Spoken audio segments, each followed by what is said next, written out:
Olá a todos, sejam todos muito bem-vindos. Meu nome é Adel e nessa aula nós vamos dar continuidade à análise de uma viga, na qual nessa aula a gente vai analisar e eu vou te mostrar a forma correta de você pré-dimensionar uma viga, como você a analisa, tá?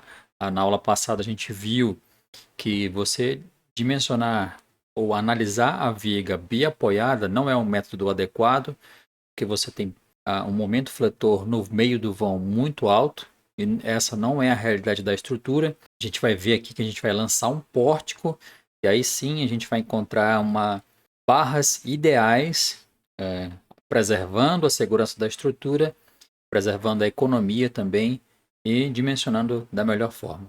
Seja bem-vindo.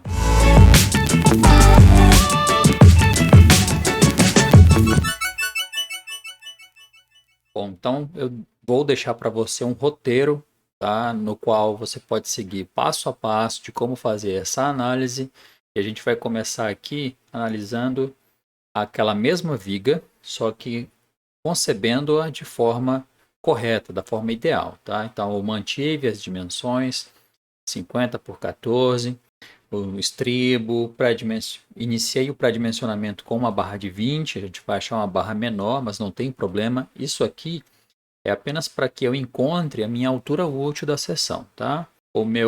Minha tensão de escoamento do aço 500 MPa, que se eu converter, eu teria ali 5.000 kgf por centímetro quadrado. Para converter de MPa para kg por centímetro quadrado, eu multiplico por 10. Aqui eu deixei para você um link na qual você pode fazer uma série de conversões de unidades. Não mudei nada em relação ao concreto, ao agregado, mesmo módulo de elasticidade, mesmo módulo de elasticidade secante. Continuo trabalhando com uma classe de agressividade ambiental 2, ou seja, vou ter que ter um recobrimento de 3 centímetros para vigas e pilares.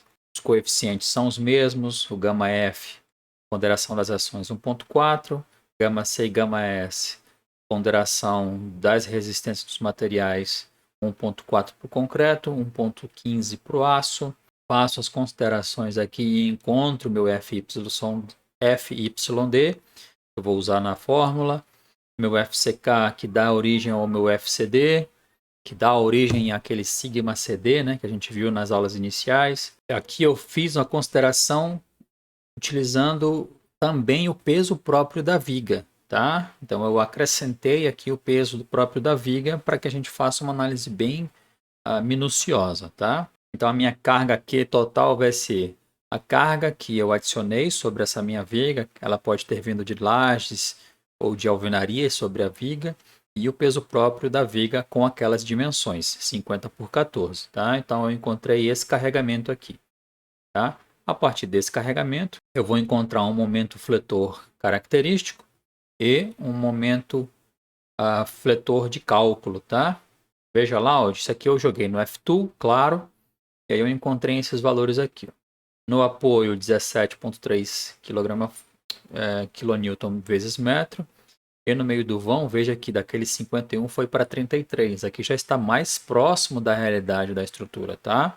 Então é assim que a gente vai pré-dimensionar vigas e analisar vigas, como se elas estivessem em pórticos, no qual o pilar chama para si, ou chama a responsabilidade de uma parte daquele momento fletor que iria para a viga, tá? A gente vai ver no final que as bitolas que a gente vai encontrar são bitolas menores, ou seja, mais baratas. Veja que o vão eu considerei, ao invés de 4,70, eu fiz a diminuição da dimensão do pilar, tá? A gente vai aprender a fazer essa análise também. Então veja lá, ó. Olha o que o software me deu agora. Ó. Um valor de barras menores, né? Ao invés de serem barras de 16, como no exemplo anterior, a gente achou aqui barras de 12,5. Aí, fazendo a análise pelo primeiro método, eu encontrei uma linha neutra de 6,3 e olha só a área de aço que deu. Lembra que no exemplo do exercício passado a gente achou 3,8. Veja quanto foi para 2,5, né? A gente entra numa tabelinha, veja lá, ó, 2,5, opa, duas barras de 12, ao invés de duas de 16. Veja que se você souber fazer a análise da estrutura, você Repetindo, vou enfatizar isso, você economiza e mantém a segurança estrutural, tá? Veja que a relação linha neutra, altura útil diminuiu também, o limite é 0,45.